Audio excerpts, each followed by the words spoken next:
애굽에 7년 풍년이 지나고 이제 흉년이 찾아왔습니다. 애굽뿐만 아니라 이웃나라와 가나안 전역까지 흉년이 찾아왔고, 이때에 야곱은 요셉의 형들에게 애굽에 양식이 있다고 하니 너희들이 가서 그 양식을 구해 오라고 하면서 돈을 주어 보냈습니다. 가기 싫은 애굽이었지만 억지로 갔던 그들은 드디어 애굽에 도착하게 되었고 총리인 요셉을 만나게 되었습니다. 그런데 총리가 된 요셉을 알지 못했다는 것이죠. 그런데 요셉은 이 형들에게 너희가 어디서 왔느냐 몇 마디를 묻더니 갑자기 정탐꾼으로 몰아붙이는 겁니다. 내가 보니 너희들은 아무리 봐도 스파이다, 이렇게 누명을 씌우더니 급기야 감옥에 가두게 되어집니다. 감옥에 가둔 이후 사흘 후에 다시 부르더니 내가 너희들에게 살 수 있는 길을 열어주겠다, 생명을 보존할 수 있는 길, 그 길을 제시해 주는데 그것이 뭐냐면 막내 아우 베냐민을 데리고 오라고 하는 것입니다. 베냐민이 어떻게 자신들이 정탐꾼이 아닌 것을 증명해 줄 수 있을까요? 이 형들은 총리의 말을 듣고 아연실색했을 겁니다. 얼마나 황당한 일입니까? 어떻게 베냐민을 데려올 수 있느냐는 거예요. 지금 아버지 야곱은 한 명은 없어졌고 또 한 명은 감옥에 갇히고 베냐민마저 데리고 오라면 절대로 내놓지 않을 것을 알기 때문에 형들은 정말로 당황스럽고 어쩔 줄 몰라 합니다. 이 힘들고 어려운 상황 속에 왜 요셉은 굳이 베냐민을 데려오라고 그렇게 강조하고 있을까요? 다른 사람도 아니고 베냐민을 데려오라고 그렇게 하는 이유가 뭐가 있냐고요. 가만히 보면 한 두 가지 이유가 있습니다. 하나는 표면적으로 베냐민은 자신의 친동생이기 때문에 그렇습니다. 베냐민은 12번째 야곱의 아들인데 요셉의 바로 친동생입니다. 그래서 동생을 보고 싶어 하는 그 마음이 있는 거죠. 그러나 또 하나는 이 요셉이 하나님의 큰 그림을 보고 싶어 했던 겁니다. 하나님이 뜻을 이루어가는 과정 속에서 자신을 이곳에 총리로 세운 것은 야곱의 가문 전체를 구원하고자 하는 하나님의 계획을 알아차렸습니다.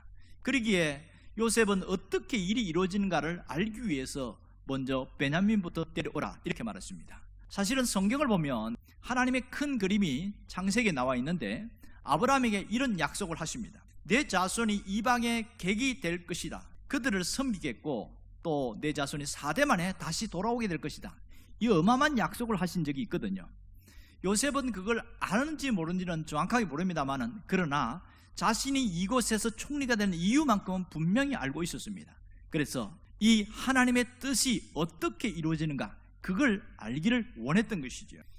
여러분, 우리도 살다 보면 누군가로부터 예상치 못한 요구를 받을 때가 있습니다. 그럴 때 굉장히 당혹스럽죠. 이거 어떻게 해야 되나? 특별히 요즘은 없습니다만은 옛날에는 그런 일들이 종종 많았습니다. 보증을 서달라고 합니다. 사업을 하는 사람들이 보증을 서달라고 할 때 그것도 친척이나 형제들이나 가장 친한 사람들 중에서 누군가가 요구할 때 굉장히 거절하기가 힘이 듭니다. 돈을 빌려달라고 요구하는 일은 지금도 나타나고 있습니다. 가장 잘 아는 사람이 급하다고 한 달만 쓰고 줄 테니까 돈을 좀 빌려달라고 할 때에 참 곤란하지요. 이것을 안 줄 수도 없고 줄 수도 없고 특히 없을 때에 요구하면 더 힘이 듭니다.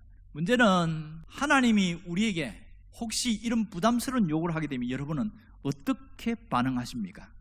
하나님도 가끔 우리가 부담스러운 그런 느낌이 들 정도로 이런 요구를 할 때가 있습니다. 그런 요구는 거의 교회와 연결되어 있는 것이 많습니다. 하나님이 하시는 일은 교회 공동체와 함께 연결되어 있는 부분이 굉장히 많습니다. 왜 교회와 연결되냐면 신앙생활은 교회 중심으로 해야 된다는 것을 하나님이 알려주셨거든요.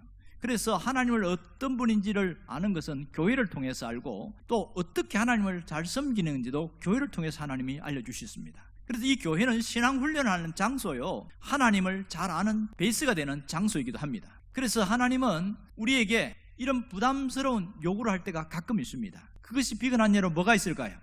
직분에 대한 충성입니다. 맡은 자에게 구할 것은 충성이니라 이러면서 직분에 충성하라고 할 때 상당히 부담스러워합니다. 또 하나는 뭔가 헌신을 요구할 때입니다. 그럴 때에 심히 부담스럽습니다. 또 하나는 하기 싫은 일을 시킬 때 정말 부담스럽습니다. 그 중에 하나가 전도와 관련된 겁니다. 성경은 수도 없이 전도를 얘기를 하고 있지만 전도는 심히 부담스러운 일입니다. 이런 부담스러운 일을 시킬 때에 여러분은 어떻게 반응하십니까? 여러분, 왜 하나님이 나에게 이러한 요구를 하시는 것일까요? 이것은 하나님의 뜻을 이루는 일과 관련이 되어 있습니다. 하나님의 나라를 세우는 일을 위해서 필요하기 때문에 때로는 우리에게 이러한 요구도 하고 계십니다. 이것이 하나님이 가진 속마음입니다. 하나님의 본심은 하나님의 나라를 세우고 거룩한 백성과 거룩한 공동체를 세우는 것입니다. 이런 일을 하기 위해서 때로는 복으로 우리에게 하나님이 주시는 일들이 종종 많습니다. 이렇게 하나님 나라를 세워나가는 자에게 하나님은 복을 주시는 분입니다. 이 복을 받을 때에 조건이 있어요. 그게 뭔지 아세요? 시험입니다. 시험을 이겨내야 복이 진실한 복으로 다가오게 되어지는 것이지요. 시험은 두 가지 있는 거 아십니까? 하나는 테스트입니다. 이 테스트는 하나님의 테스트라고 말하는데 이것은 하나님의 선물과 연결되어 있는 것이 굉장히 많습니다. 오늘 요셉이 형들에게 베냐민을 데리고 가라는 것은 일종의 테스트였습니다. 또 하나님이 아브라함에게 독자 이삭을 바치라고 할 때 그것도 테스트였습니다. 결국은 그 이후에 복으로 연결되어 있습니다. 사단이 욥을 시험할 때도 테스트였습니다. 하나님을 너무 잘 섬기니까 하나님 이 사람에게 있는 거 가진 거 빼앗아가면 하나님 안 섬기고 배반하고 돌아설 겁니다. 생명만 건드리지 말고 네가 한번 해봐라. 그랬더니 정말로 욥은 끝까지 자기 신앙을 지켰습니다. 욥도 아브라함도 이 형들도 테스트에 잘 이겨냈습니다. 이 테스트에 이겨내는 것이 굉장히 중요합니다. 또 하나는 욕심이라는 겁니다. 유혹이라는 것을 통해서 우리에게 찾아오는 욕심이 있습니다. 이 유혹이라는 것은 힘들게 하는 시험 중에 하나입니다. 야고보서에서는 보면 각 사람이 시험을 받는 것은 오직 욕심 때문이다, 이러한 얘기를 하고 있습니다. 대부분 우리가 시험에 당하는 수많은 유혹들은 욕심과 관련된 일이 굉장히 많습니다. 그래서 하나님 우리가 이러한 욕심에 넘어져서 시험 드는 자가 되지 않기를 원하십니다. 이런 유혹을 벗어버리려면 떨쳐버리면 되어지는 거거든요. 아주 쉬운 일인데 미련이 남아있어서 떨쳐내지를 못하고 있습니다. 예수님도 몸으로 계실 때에 40일 금식인 이후에 이런 유혹의 시험이 있었습니다.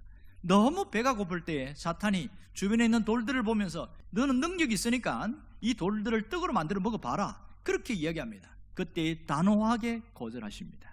여러분, 이 유혹은 이겨야만 우리에게 승리가 있습니다.